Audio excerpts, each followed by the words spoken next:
Nah guys, suaranya seperti ini.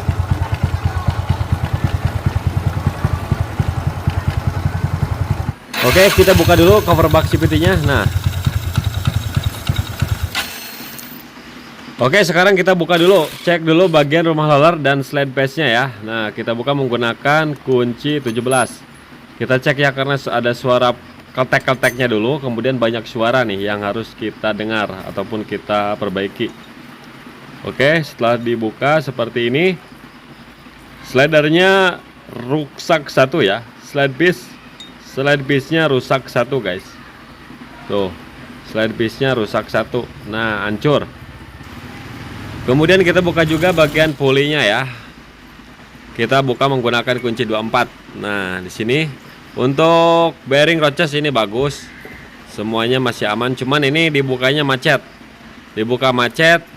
Kita gunakan tracker karena untuk rumah pulley-nya ini lokal, guys. Agak macet ya. Tapi nggak masalah sih. Masih bisa kita lepaskan dengan mudah. Cuman ini untuk kampas gandanya lokal, jadi owner mau ganti sekalian. Dan untuk roller ada peang-peang ya. Jadi kita ganti, rollernya kita ganti, kemudian kita silang seperti ini. Slidernya udah kita ganti. Nah, oke, slider udah kita ganti guys. Kemudian untuk kampas gandanya ini lokal. Kata ownernya pengen ori, ya udah kita ganti pakai original karena untuk kampas ganda lokal gak bakalan seenak kampas ganda ori. Tentunya kampas ganda ori itu lebih cengkram. Kalau yang lokal itu lama kemudian bisa gerdeg. Nah, kita pakai original, langsung kita pasangkan ulang.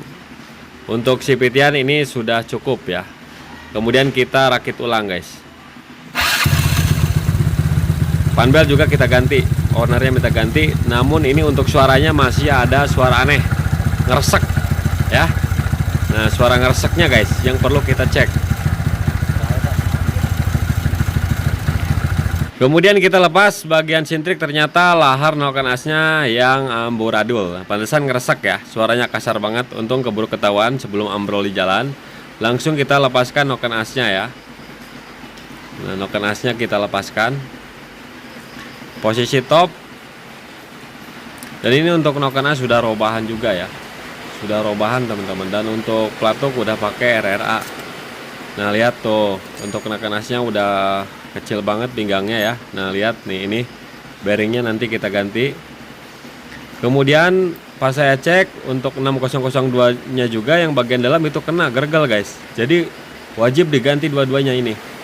Nah, caranya buka baut tanam satu ya, di yang paling bawah. Nah, buka baut tanamnya satu. Kemudian untuk pen pelatuknya yang atas sudah kita buka ya. Untuk RRA nya tinggal yang bawah. Karena terhalang guys, terhalang ya. Jadi saat kita mau melepas bearing dalam terhalang RRA. Jadi ini harus kita copot dulu RRA nya dengan cara ditodong seperti ini guys. Oke, tinggal kita ketok aja guys. Ketok pakai tang kayak gini juga bisa ya. Kalau yang mudah-mudah, kalau yang susah itu harus pakai sliding hammer ataupun tracker kalau yang keras. Kalau ini kebetulan mudah. Oke, pelatuknya sudah kita lepaskan dan ada ganjalan ring-ringnya yang harus diperhatikan karena ini rocker armnya sudah pakai RRA guys ya.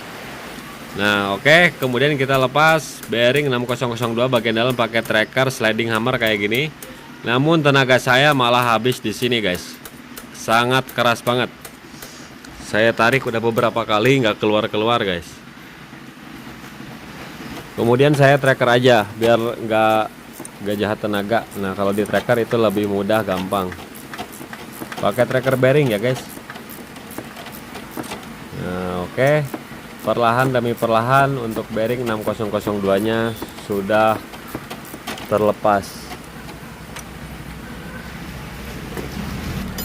Oke, alhamdulillah ini bearing sudah terlepas 6002 nya. Kemudian pergantian bearing baru guys. Nah, ini gergel banget tuh, putarannya seret. Nah, untuk bearing saya pakai Koyo dan Nachi. Yang 6002 nya Koyo, 6904 nya Nachi. Nah, untuk yang Koyo ini 2RS. Nah, untuk bawaannya itu sebenarnya udah ganti juga itu. itu polos, harusnya kita pakai kode 1RS ataupun 1Z. Nah, harus pakai kode 1Z ya, ataupun 1RS, supaya oli nggak terbuang sia-sia, supaya oli masuk ke noken as. Dan untuk ukuran 6904 nya polos, nggak usah dikasih RS ataupun Z. Nah, lepas saja dua-duanya kayak gini, kemudian tinggal kita pasang saja. Untuk cara pasangnya mudah ya, 6904 cara pasangnya mudah. Nah oke, kemudian kita pasang 6002 nya. Nah pakai alat juga ini. Nah pakai alat seperti ini, jadi lebih mudah. Oke, jadi bearing yang polos disimpan di dalam, yang ada RS nya disimpan di luar, supaya olinya masuk ke noken as, nggak terbuang sia-sia. Oke, kita ketuk sampai masuk dan rata. Oke, si bearing sudah masuk dan rata guys. Untuk proses pemasangan kebalikan dari proses pembongkaran ya, tinggal di top-topkan aja yang benar. Oke, untuk mempercepat waktu, udah beres nih motor, tinggal kita hidupkan. Suaranya sudah berbeda dengan yang pertama kali ya. Nah oke guys, semoga video ini bermanfaat.